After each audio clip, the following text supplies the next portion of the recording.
بسم اللہ الرحمن الرحیم۔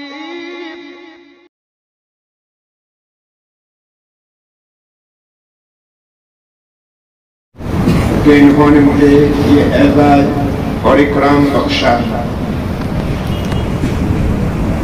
آج کے اس اجلاس کی صدارت کے لیے انہوں نے نامزد کیا۔ اللہ پاک ادارے کو ہر قسم کی ترقیات سے نوازے۔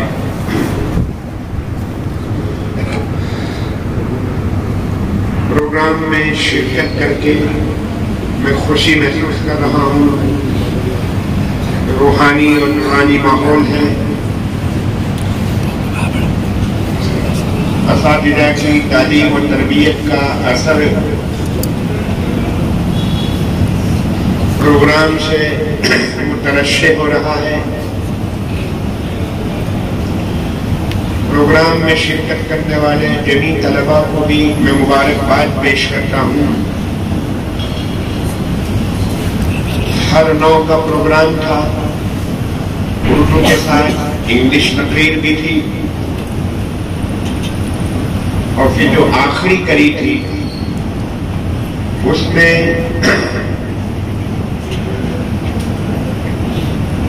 ہمیں 300-400 سال پیچھے تاریخ کے جھروکے میں پہنچا دیا۔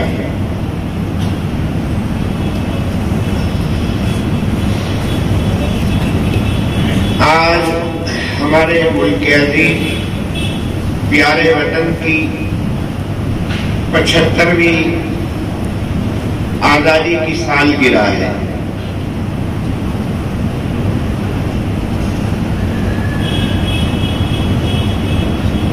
اور 76واں یوم آزادی ہے، لیکن معلوم نہیں کس مصلحت سے، کیا اس کے پیچھے راز تھا کہ اس کو 75ویں یوم آزادی کہا گیا ہے۔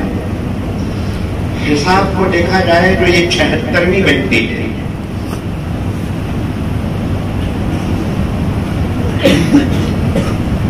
الحمدللہ اس وقت پورے ملک میں مدارس میں، مکاتب میں، یونیورسٹیوں میں، کالج میں، اسکولوں میں، نرسریوں میں، سرکاری دفاتر اور آفیسز میں یوم آزادی منایا جا رہا ہے، اور 75واں ہونے کی بنیاد پر یعنی ڈائمنڈ جوبلی اس کو کہا جا سکتا ہے۔ کسی بھی ادارے کے 40 سے 60 سال کا جو درمیانی عرصہ ہوتا ہے اس میں جو پروگرام ہوا کرتا ہے اس کو سلور جوبلی کہتے ہیں، اور 60 سے لے کر 80 سال کے بیچ والے عرصے میں جو پروگرام ہو، یا کسی ادارے کے 60 سے 80 سالہ جو عرصہ حیات ہو اس کو ڈائمنڈ جوبلی کہتے ہیں، اور 80 سے لے کر 100 سالہ درمیانی عرصے میں ہونے والے پروگرام کو، منائی جانے والی تقریب کو گولڈن جوبلی کہتے ہیں۔ ہمارے اساتذہ نے سلور جوبلی بھی اپنی آنکھوں سے دیکھی ہے۔ 1997 میں آزادی کے 50 سال کے اختتام پر وہ منائی گئی تھی، اور آج اس وقت امرت مہوتسو کے نام سے بہت جوش و خروش کے ساتھ یوم آزادی منایا جا رہا ہے۔ ہم اپنے اس ملک کی آزادی پر، یوم آزادی پر بے حد مسرور ہیں۔ ہم سب کے لیے یہ شکر گزاری کا موقع ہے۔ 15ویں اگست ہمارے اس ملک میں 2 تاریخ بہت زیادہ اہمیت کی حامل ہے، 15ویں اگست اور 26 جنوری۔ 15 اگست 1947 میں ملک آزاد ہوا، اور 26 جنوری 1950 میں ہمارا اپنا آئین، اپنا قانون اور اپنا سنویدھان عمل میں آیا، نافذ ہوا۔ یہ دونوں ہی تقریبات ہمارے لیے بہت اہمیت رکھتی ہے۔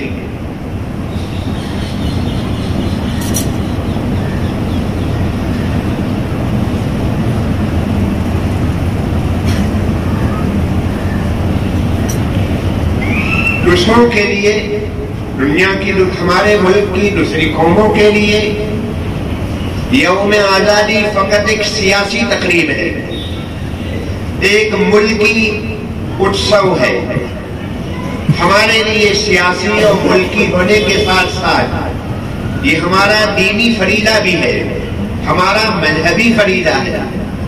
ہمیں مذہبی نقطۂ نظر سے بھی یوم آزادی پر ایک خاص قسم کا تعلق ہے، اس لیے کہ ملک ہندوستان کو آزاد کرانے میں جو دو دور پڑتے ہیں، پہلا ایک دور ہے 1857 سے پہلے، دو دور پڑتے، 1857 سے پہلے ایک دور، دوسرا دور شروع ہوتا ہے 1857 کے بعد کا۔ پہلے دور میں خالص اور خالص، فقط اور فقط اہل ایمان اور اہل اسلام نے شرکت کی۔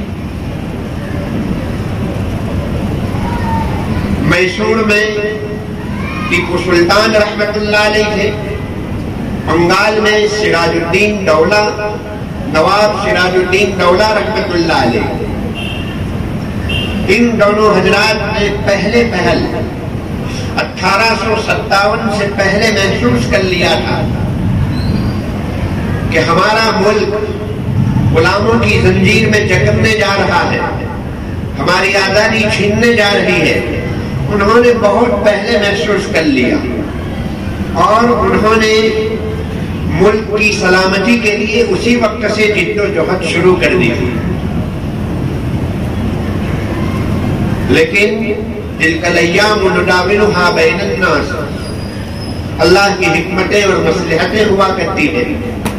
سراج الدین دولہ کو بنگال میں پلاسی میدان میں جو جنگ لڑی انہوں نے، اس میں شکست ہوئی، اس کے پیچھے ایک لمبی داستان ہے، ہماری اپنوں کی غداری، میر جعفر کی غداری اور جاسوسی، اس کی وجہ سے ظاہری اسباب میں ہمیں شکست ہوئی۔ چاروں طرف سے حالات کا جائزہ لینے کے بعد ہمارے اکابر نے یہ محسوس کیا کہ اگر انگریزوں سے ملک کو بچانا ہے، اگر ہمیں غلامی سے اپنے آپ کو چھڑانا ہے، تو ایک راستہ ہے کہ برادران وطن، ہمارے اس ملک میں بسنے والے دوسرے بھائیوں کو، ہندوؤں کو، سکھوں کو، عیسائیوں کو، سب کو ساتھ میں لیا جائے۔ تو پھر اس وقت گاندھی جی کو ساؤتھ افریقہ سے بلایا گیا، مہاتما کا لقب دیا گیا اور پورے ملک کا دورہ کرایا گیا تاکہ برادران وطن کی معیت میں ساتھ لے کر پھر جنگ آزادی لڑی جائے۔ پہلی جنگ آزادی میں یہ دو حضرات تھے، اسی کے ساتھ ساتھ شاہ ولی اللہ محدث دہلوی رحمت اللہ علیہ، شاہ عبد العزیز محدث دہلوی رحمت اللہ علیہ، شاہ محمد اسحاق دہلوی رحمت اللہ علیہ، سید احمد شہید رحمت اللہ علیہ، اسماعیل شہید رحمت اللہ علیہ، اور اس طرح کے بے شمار ہمارے اکابر اور مشائخ سینہ سپر ہو گئے اور میدان میں یہ لوگ آ گئے۔ اپنی ساری مصروفیتوں کو چھوڑ کر انہوں نے محسوس کیا کہ آئندہ اگر اسلام اور ایمان کی بقا، اور اگر ہم ہندوستان میں مسلمانوں کی بقا اگر چاہتے ہیں تو پھر اس کا یہی طریقہ ہے۔ تو الحمدللہ اپنا دینی فریضہ سمجھتے ہوئے، مذہبی فریضہ سمجھتے ہوئے انہوں نے دل و جان سے حصہ لیا۔ 1603 میں یہاں ایسٹ انڈیا کمپنی کی بنیاد ڈالی گئی۔ تجارت کے عنوان سے انگریز یہاں پر آیا اور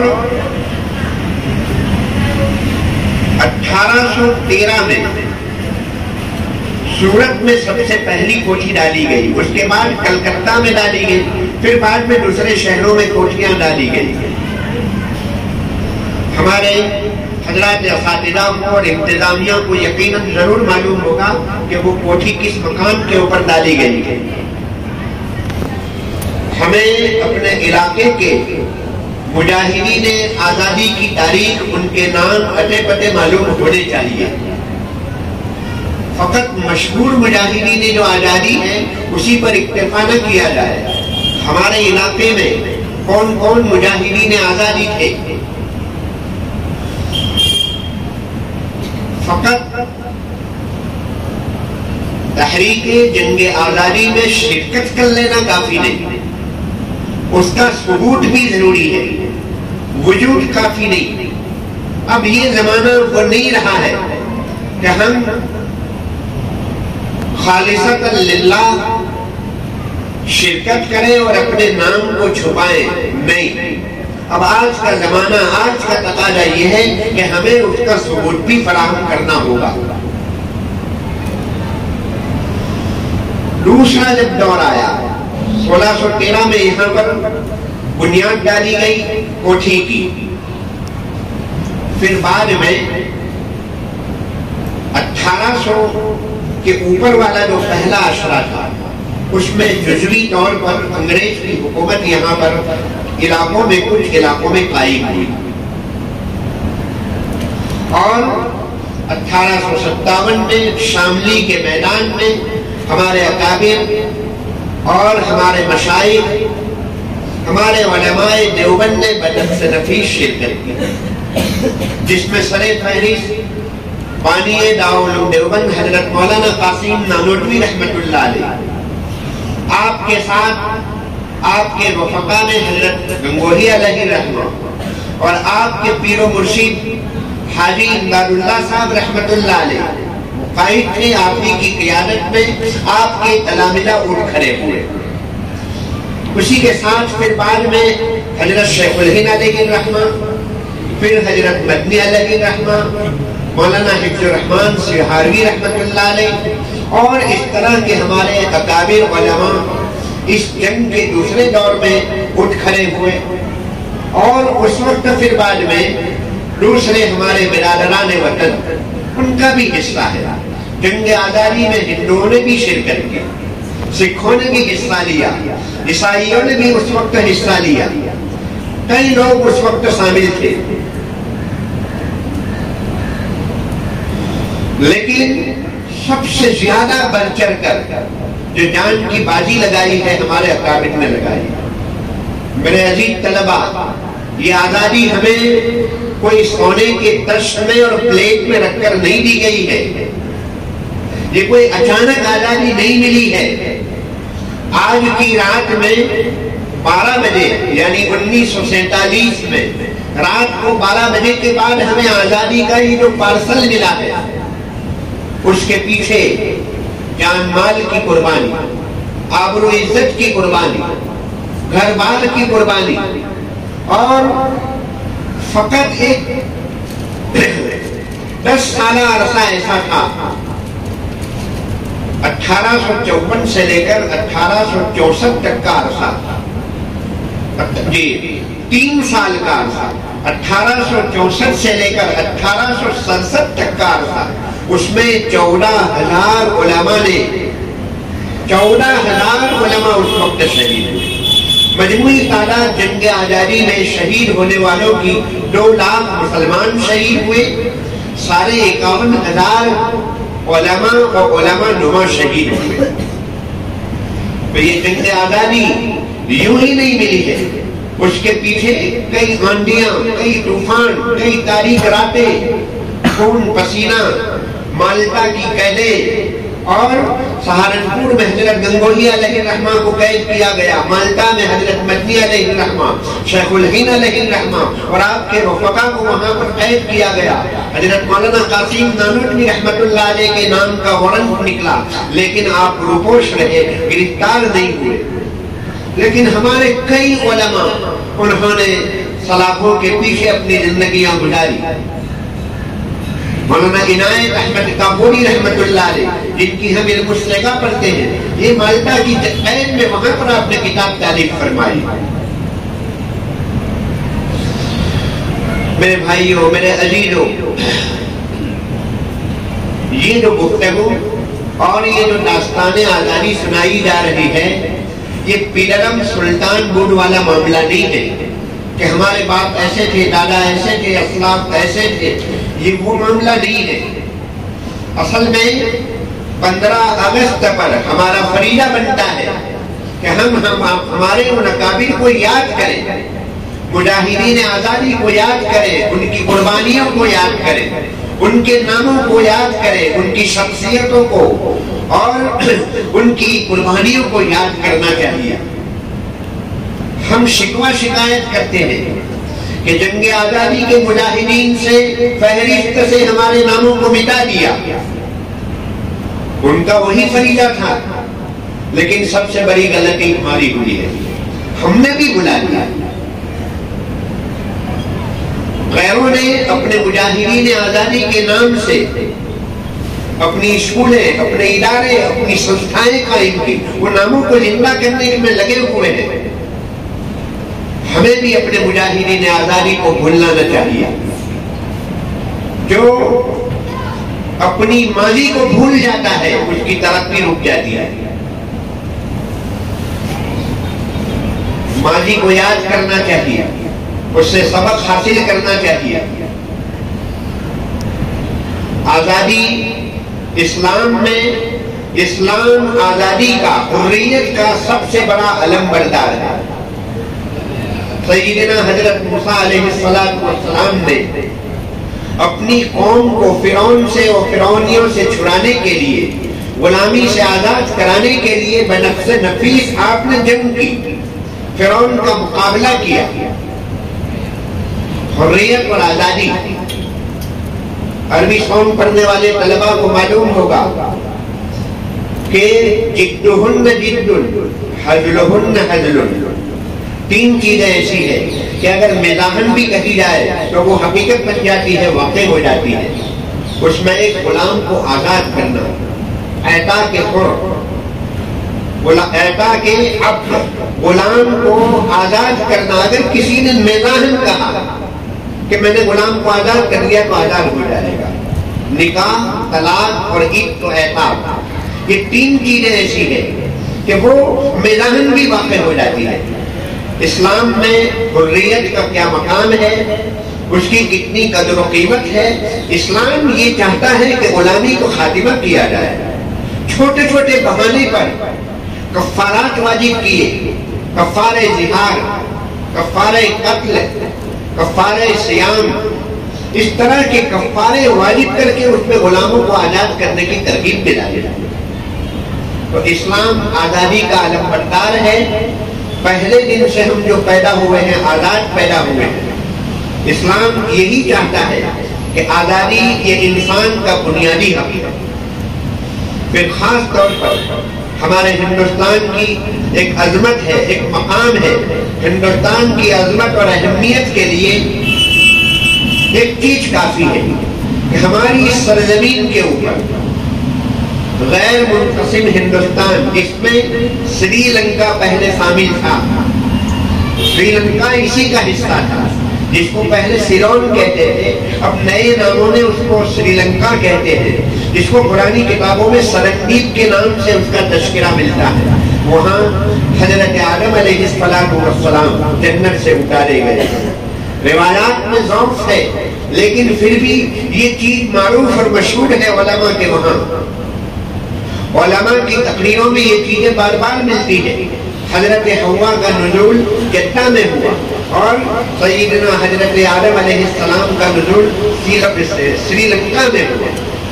تو گویا ہندوستان سب سے پہلا دارالنبوہ ہے، سب سے پہلا دارالوحی ہے، سب سے پہلا دارالبشارت ہے، سب سے پہلا دارالخلافہ. انی جاعل فی الارض خلیفہ. حضرت آدم علیہ السلام کو اللہ پاک نے اپنا خلیفہ بنا کر بھیجا. تو سب سے پہلا دارالخلافہ ہندوستان ہے. یہ کہیے کہ سب سے پہلا انسان ہندوستان میں پیدا ہوا. سب سے پہلا حاجی ہندوستان سے حج کرنے کے لیے گیا. حضرت آدم علیہ السلام سب سے پہلے حج کرنے کے لیے گئے. سب سے پہلے نبی ہندوستان میں پیدا ہوئے. انہی حقائق کے پیش نظر علامہ اقبال نے سارے جہاں سے اچھا ہندوستان ہمارا، یہ جو اشعار ابھی پڑھے گئے یہ انہی حالات کے پیش نظر پڑھے گئے۔ بعد میں علامہ اقبال کا ایک دوسرا ترانہ بھی آیا ہے جو اس کے برعکس ہے، جس میں سارا جہاں ہمارا، وہ جو اشعار ہیں وہ کلمات ہیں، اس کو بھی پڑھانا چاہیے، دونوں کو جمع کر لینا چاہیے۔ علامہ اقبال نے بعد میں رجوع کر کے ایک دوسرا کلام منظوم کیا تھا تو حریت اور آزادی، اسلام میں اس کا کیا مقام ہے، کیا حیثیت ہے۔ نمبر 2 پر ہمارے اکابر نے جنگ آزادی میں کیا شرکت فرمائی، اس کی کیا تاریخ ہے۔ آج کی اس مجلس کا پیغام ہمارے نزید طلباء کے لیے یہ ہے کہ ہم اپنی تاریخ کو پڑھیں۔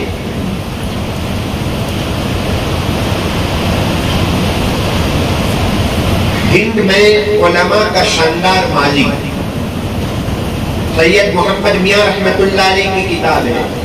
ایک اور ہے سید محمد میاں صاحب کی تحریک آزادی، تحریک آزادی، ہند میں علماء کا شاندار ماضی۔ یہ 2 کتابیں بہت اہم ہیں، بنیادی ہے، یہ ہمارے طلباء کے مطالعے میں ہونی چاہیے۔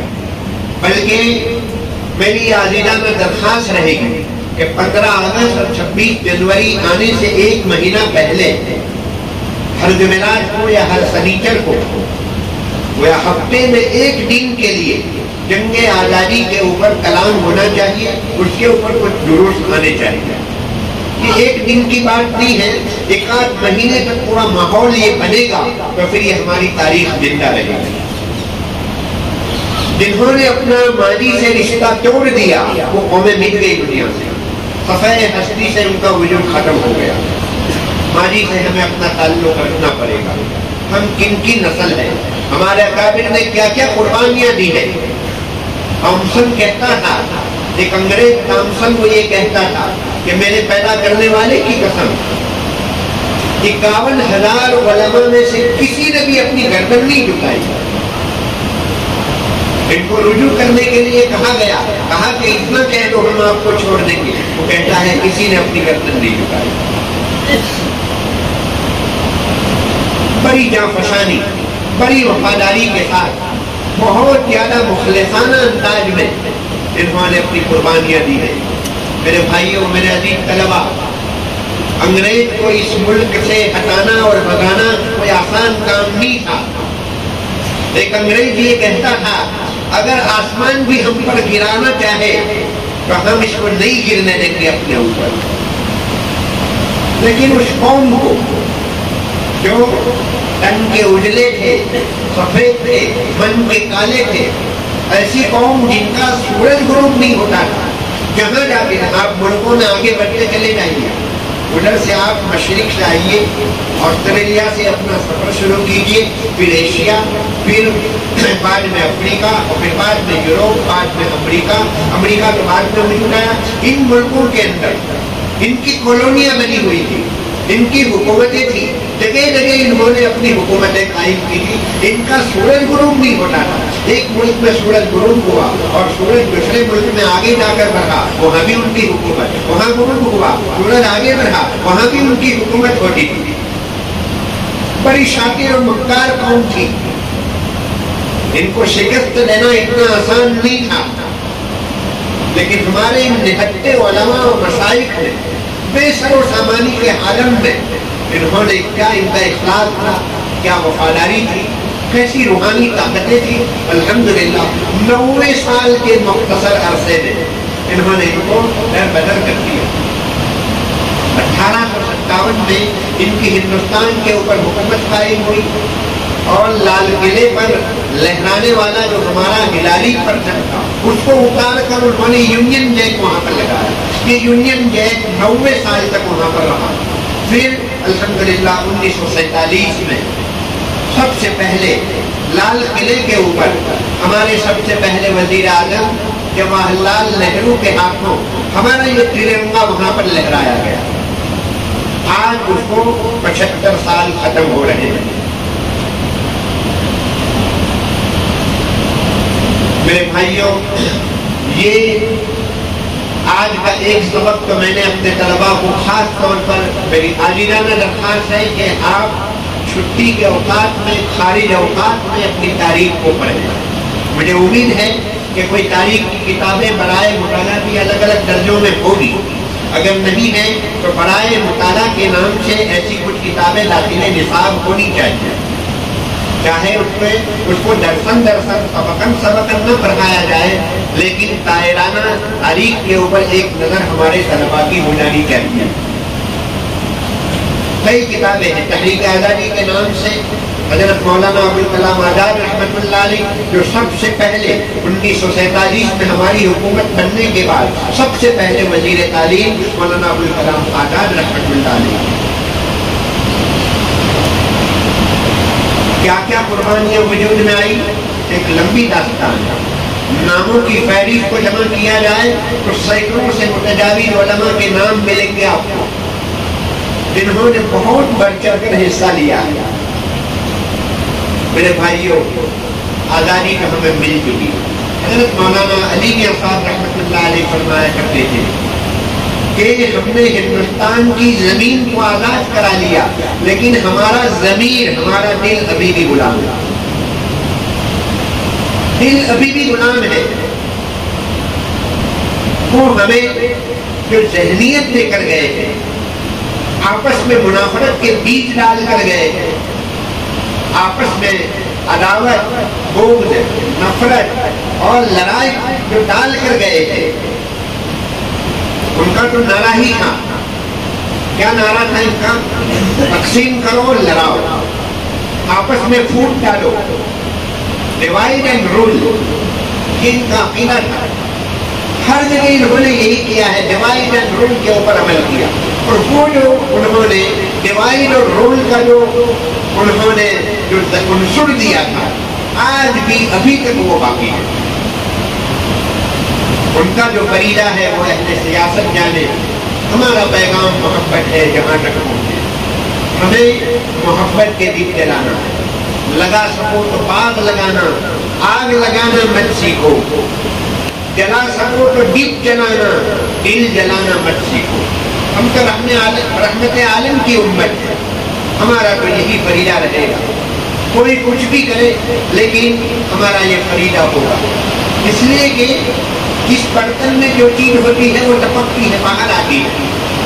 ہمارے برتنوں کے اندر، دل و دماغ کے اندر جناب نبی پاک علیہ السلام سے ہمیں محبت سکھائی، وطن کی محبت، یہ بھی ایک بہت اہم چیز ہے۔ ایک بات میں عرض کروں گا، حب الوطنی من الایمان کو جو بطور حدیث کے پیش کیا جاتا ہے، یہ حدیث نہیں ہے، موضوع روایت ہے۔ علامہ سخاوی، حافظ ابن حجر، تجلونی اور کئی کبار محدثین ہیں، سب نے کہا موضوع، یہ روایت موضوع ہے۔ سب نے کہا کہ اس کی کوئی اصل نہیں ہے، لہذا جناب نبی پاک علیہ السلام کی طرف نسبت کر کے یہ نہ کہا جائے کہ حضور کا ارشاد ہے حب الوطنی من الایمان، یہ نہ پڑھا جائے۔ ہاں، علامہ سخاوی علیہ الرحمہ نے یہ کہا ہے کہ معنی ثابت ہے، اس سلسلے میں بھی علماء کا اختلاف ہے کہ معنی ثابت ہے یا نہیں، لیکن اتنی بات ضرور ہے، وطن کی محبت کئی حدیثوں سے مستنبط ہے اور ماخوذ ہے۔ جناب نبی پاک علیہ السلام ہجرت کر کے جب مکہ مکرمہ سے نکلے اور ایک خاص مقام پر جب پہنچے تھے، رابغ نامی مقام جہاں سے مکے کا راستہ بدل رہا تھا، اپروچ روڈ جن کو کہتے ہیں، دیہات سے آنے والا راستہ جب ہائی وے سے ملتا ہے تو اس طرح کا ایک راستہ پڑ رہا تھا، جہاں سے مکہ مکرمہ اوجل ہو رہا تھا، وہ راستہ یہاں پر ختم ہو رہا تھا۔ تو جناب نبی پاک صلی اللہ علیہ وسلم نے اس موقع پر ارشاد فرمایا تھا، لولا قومک لم یخرجونی لما سکنت غیرک۔ اے مکہ، اگر تیرے باشندے مجھے نہ نکالتے تو میں مکے سے نہ نکلتا۔ مدینہ پہنچنے کے بعد آپ نے دعا فرمائی تھی، اللہم حبب الینا المدینہ کما حببت الینا المکہ۔ یہ الینا مکہ، المکہ نہیں، الینا مکہ، مکہ پر الف لام نہیں آئے گا، مدینہ پر الف لام آئے گا. حبب الینا المدینہ کما حببت الینا مکہ. محبت آپ نے مانگی، وطن کی محبت یہ نصوص سے ثابت ہے، حدیث نہیں ہے، لیکن فی نفس ہی وطن کی محبت کی آپ کو کئی ایسی روایتیں صحیح ابن حبان کے اندر ایسی کئی روایتیں ملتی ہیں جس سے وطن کی محبت ثابت ہوتی ہے. تو وطن کی محبت یہ ہمارا مذہبی فریضہ ہے. ہم کسی کے کہنے پر یوم آزادی نہیں منا رہے ہیں، یوم آزادی منانا ہمارا مذہبی فریضہ ہے. لیکن میرے بھائیوں، ہندوستان کو آزاد کرانے کے پیچھے ہمارے اکابر کے جو مقاصد تھے وہ مقاصد حاصل ہوئے یا نہیں. انہوں نے جو خواب دیکھا تھا، ان کے سامنے جو منصوبے تھے، وہ منصوبے پائے تکمیل تک پہنچے یا نہیں پہنچے، ان کا جائزہ لینے کی ضرورت ہے اور ہمیں اس سلسلے میں جد و جہد کرنے کی ضرورت ہے. ہمارے مشائخ کے لائحہ عمل کو، ان کی ڈالی ہوئی بنیادوں کو اور ان کے مقاصد کو بروئے کار لانے کے لیے ہمیں بھی اگر موقع آئے وطن کے لیے تو ہمیں بھی اپنی جان کی بازی لگانی چاہیے. ہندوستان اس دھرتی کے اوپر ہماری مسجدیں ہیں، ہمارے مدرسے ہیں، ہمارے مکاتب ہیں، ہماری انجمنیں ہیں، ہمارے ہسپتال ہیں، ہمارے دواخانے ہیں، ہماری کیا کیا سویدھائیں اس قوم کے اوپر موجود ہیں. اور اس زمین کے اندر ہمارے کیسے کیسے علماء اور اکابر اور مشائخ یہاں پر آرام فرما ہے. یہ بہت قیمتی سرزمین ہے، یہ معمولی سرزمین نہیں ہے. لہذا ہمیں اپنے اکابر کی دھرتی سے محبت ہونا چاہیے. ہماری قربانیوں کو پوری دنیا جانتی ہے لیکن فراموش کیا جا رہا ہے. پتا پتا پتا پتا بوٹا بوٹا حال ہمارا جانے ہے، جانے نہ جانے گل ہی نہ جانے بات تو سارا جانے ہے. ہم گل ہیں اس ہندوستان کے، اس باغیچے کے، لیکن ہمیں پتہ نہیں ہے. لیکن سب کو معلوم ہے یہاں کی ایک تاریخ ہے. لیکن میرے بھائیوں، آج اس تاریخ کو بھی مٹایا جا رہا ہے، ناموں کو مٹانے کی کوشش کی جا رہی ہے. لیکن ہمارا فریضہ ہوگا کہ ان ناموں کو زندہ کریں. ہم اپنے اکابر کی ہستیوں کو، ان کی تاریخ کو پڑھیں، اس کو زندہ کریں، زندہ رکھیں، ان کے ناموں کو عام کریں. یہ ہمارا فریضہ بنتا ہے. میں اپنے عزیز طلباء سے دو پیغام، ایک تو خاص طور پر پہلا پیغام تاریخ کا مطالعہ کرنا، نمبر 2 کے اوپر اس ہندوستان میں اپنے اخلاق کا مظاہرہ کرنا، محبتوں کو عام کرنا، نفرتوں کو مٹانا، عداوتوں کو مٹانا، عصبیت کو مٹانا. ہم جہاں تک جتنا بھی کر سکیں ہمیں محبت کو عام کرنا ہے. انشاءاللہ نا امیدی کی ضرورت نہیں ہے. یہ اس وقت جو حالات ہیں، حالات اللہ کی حکمت ہوتی ہے. شکست کبھی کبھی ہار ہوئی، یہ اللہ کی حکمتیں ہوا کرتی ہے، لیکن مایوس ہونے کی ضرورت نہیں. حالات آتے ہیں، ہمیں بہت کچھ سکھانے کے لیے آتے ہیں، بہت کچھ اللہ کی حکمتیں ہوا کرتی ہے. آسان تکرہوا شیئا وہو خیر لکم. کبھی کبھی ظاہری حالات برے ہوتے ہیں لیکن بباطن اندرونی طور پر اس میں بڑی خیر ہوا کرتی ہے. بہت سے ایسے مواقع آئے جس میں ظاہر میں شر نظر آتا تھا لیکن پھر بعد میں خیر وجود میں آیا. یہ اللہ پاک کی حکمتیں ہوا کرتی ہے. لہذا مایوس ہونے کی ضرورت نہیں. انشاءاللہ بہت جلدی ہمارے اس ملک کے اندر بھی اسلام کا کلمہ بلند ہوگا. اکابر کا خون انشاءاللہ رائے گا نہیں جائے گا. وہ قربانیاں انشاءاللہ رنگ لائے گی.